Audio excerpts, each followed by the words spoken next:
மீனாட்சி அம்மன் கோயில் இருக்கு இல்லைங்களா, அந்த மீனாட்சி அம்மன் பொற்றாமரை குளத்துல மீன் இருக்காது, மீன் இல்லை. மீனாட்சி அம்மன் கோயிலுக்குள்ளார இன்னொரு சிறப்பு, மேல இருந்து பார்த்தா ஸ்ரீ சக்கர வடிவமா தெரியுதான். அதை எப்படி உருவாக்கினார்கள் தெரியவில்லை. மோகனூர், இங்க இருக்கிற மோகனூர்ல அசல தீபேஸ்வரர்னு ஒரு கோயில் இருக்கு.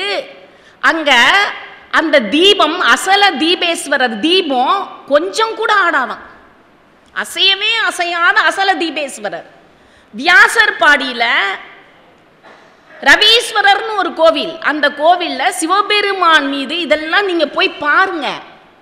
இந்த இந்திய தேசம் ஆன்மீக பூமி, ஞான பூமி, ஞான பேர் உள்ளங்கள் நிறைந்த பூமின்றதுக்கு சான்றுகள் இதெல்லாம். இதெல்லாம் கதை கிடையாது, கற்பனை கிடையாது. வியாசர் பாடியில ரவீஸ்வரர் கோவில்ல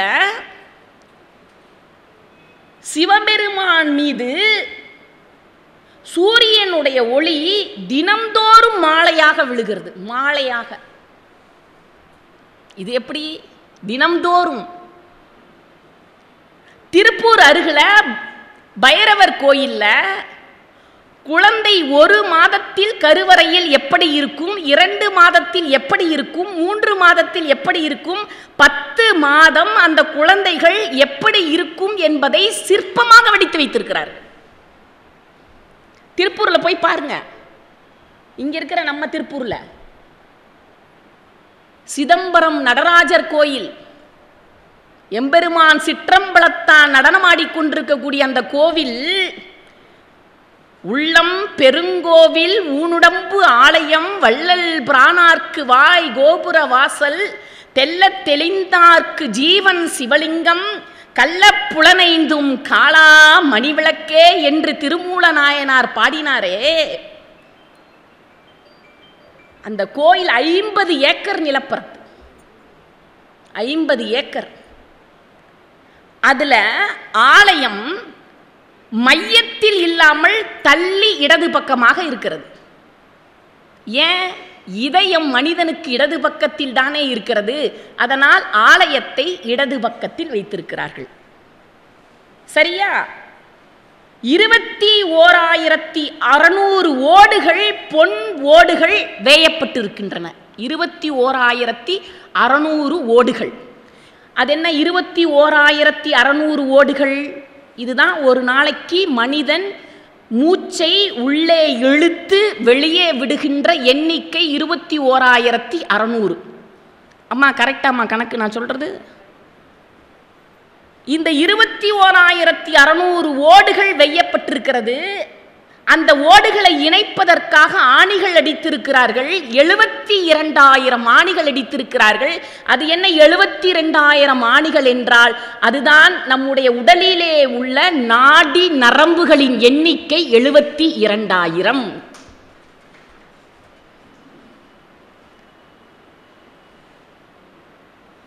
நம்ம உடல் இருக்கிறதே, இந்த உடலினுடைய அமைப்பை வெளியில பலிபீடம்னு ஒன்று வைத்திருக்கிறார்கள். ஒவ்வொரு ஆலயத்திற்கும் போனால் பலிபீடம் என்று ஒன்று வைத்திருக்கிறார்கள். அந்த பலிபீடத்தில் போய் நம்ம என்ன செய்யறது? போய் சக்கரை பொங்கலை நம்ம ஐயர் கொண்டு போய் சக்கரை பொங்கலை வச்சு நிவேதனம் செய்வார். அவரு அதை நிவேதனம் பண்ணுவார். நாம எதை நிவேதனம் பண்ணணும்? பலிபீடத்தில் நாம் எதை நிவேதனம் செய்யணும்? நம்முடைய அகப்பகைகளாகிய 6 அகப்பகைகளை அங்கே நாம் பலி கொடுத்தால் நாமும் ஞானம் அடையலாம். அங்கே அகப்பகை 6ஐ நாம் பலி கொடுக்க வேண்டும். இந்த மூச்சு 21,600ன்னு சொன்னலையா, இத திருமூலர் சொல்றார். ஏற்றி இறக்கி இருகாலும் பூரிக்கும் காற்றை பிடிக்கும் கணக்கறிவாளரில்லை, காற்றை பிடிக்கும் கணக்கறிவாளருக்கு கூற்றையும் உதைக்கும் குறியதுவாமே என்று சொல்கிறார். 21,600 மூச்சு ஒரு நாளைக்கு விடுறோம்ல, 21,600 மூச்சு மட்டும்தான் விடுறோமானா இல்லை. பேராசப்படும் போது அது 40,000 மாறுது, பொறாமப்படும் போது அது 60,000 மாறுது, காம வயப்படும் போது அது எத்தனை ஆயிரம் எத்தனை கோடியாக மாறுகிறது தெரியவில்லை.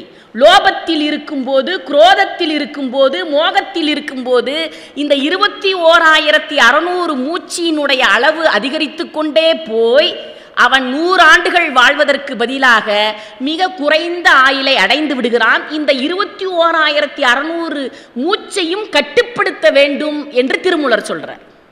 ஏற்றி இறக்கி இருகாலும் பூரிக்கும் காற்றை பிடிக்கும் கணக்கறிவாளர் இல்லை, காற்றை பிடிக்கும் கணக்கறிவாளருக்கு கூற்றை உதைக்கும் குறியதுவாமே. அப்ப இந்த மூச்சை எப்படி கட்டுப்படுத்துவது? இந்த மூச்சை கட்டுப்படுத்துவதற்கு என்ன செய்வது? இந்த மூச்சை கட்டுப்படுத்தினால் நாம் எப்படி இருக்கலாம்? இதுக்கெல்லாம் விடை கொடுத்தவர்கள் நம்முடைய ஞானிகள், நம்முடைய நாயன்மார்கள், ஆழ்வார்கள். 4 வேதங்கள், 18 புராணங்கள், 108 உபநிடதங்கள், 2 இதிகாசங்கள் ஒவ்வொரு மனிதனும் ஞான பேர் உள்ளத்தை பெற வேண்டும் என்பதற்காகத்தான் இந்த தேசத்தில் எழுதப்பட்டன. வேறு எதற்காகவும் ஒவ்வொருத்தரும் ஞான பேருள்ளம் அடைய வேண்டும். ஒவ்வொருத்தரும் இறைவனுடைய பாதத்தை அடைய வேண்டும். ஒவ்வொருவரும் முக்தி பெற வேண்டும். ஒவ்வொருவரும் இந்த மனித வாழ்க்கையிலிருந்து ஈடேற வேண்டும் என்பதற்காக பாடுபட்டவர்கள்தான் இந்த ஞானிகள், வாழ்ந்து காட்டியவர்கள்தான் இந்த ஞானிகள். இவர்கள் எழுதி வைத்த பாடல்கள், பணுவல்கள், தேவாரம் எல்லாம் எதை சொல்கிறது? ஒவ்வொருவரும் ஈடேற வேண்டும். நம்ம தமிழகத்தை பொறுத்த மட்டும் தனி மனிதனுக்காக அவர்கள் ஒரு நாளும் சிந்தித்தவர்கள் இல்லை. இந்த உலகத்திற்காக சிந்தித்தவர்கள். இந்த உலகம் உய்ய வேண்டும், உலகத்தில் இருக்கிற எல்லாருமே ஈடேற வேண்டும்னு சிந்தித்ததனால தான் வள்ளுவன் அகர முதல எழுத்தெல்லாம் ஆதி பகவன் முதற்றே உலகு.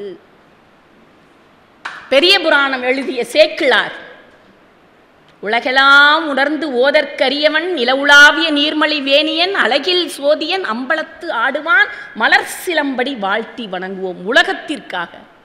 கம்பர் உலகம் யாவையும் தாமுள வாக்களும் நிலை பெருத்தலும் நீக்களும் நீங்களா அழகிலா விளையாட்டுடையா அவர் தலைவர் அன்னவர்க்கே சரண் நாங்களே. எல்லாம் உலகத்திற்காக.